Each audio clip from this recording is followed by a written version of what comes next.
As the election draws closer, voter enthusiasm on both sides seems to be growing. Both around the country and right here at home, the number of registrations is suggesting turnout may play an even bigger role than usual come November. Chris Sarinelli has reaction from local leaders of both parties and what they say is behind this trend. Good evening, Chris. Aaron and Derek, good evening. Yeah, these last couple of weeks, of course, have brought huge events that have helped to shape the course of this election for both candidates.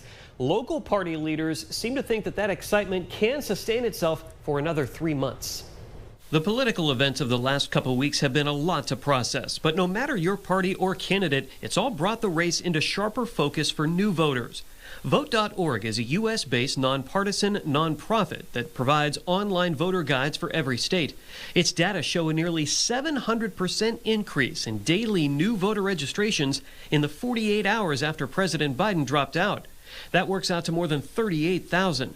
Young voters age 18 to 34 made up more than 80% of those registrations. I see a lot of enthusiasm, frankly, on the Republican side. Columbiana County Republican Chair Dave Johnson says a unified party, a successful convention, and J.D. Vance being tapped for vice president have gone a long way. Within 2 days, we have volunteers lined up to work 7 days a week from now to the election, registering voters, encouraging people to vote early through absentee ballot voting. Johnson's County has seen a steady uptick, 40 to 50 online registrations a day recently, according to election officials.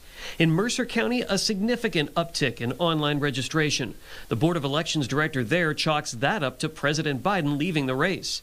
And in Mahoning County, Vice President Harris becoming the apparent nominee has led to a groundswell of interest. One of the biggest indicators of enthusiasm to look at is the simple sheer fact that in the past 3 days that she's been our presumptive nominee, she's shattered every imaginable fundraising number. The last time I looked, she's raised more in 3 days than Donald Trump raised in the entirety of last month. Both party leaders look for that interest to build right up to Election Day. With more local news, I'm Chris Sarinelli.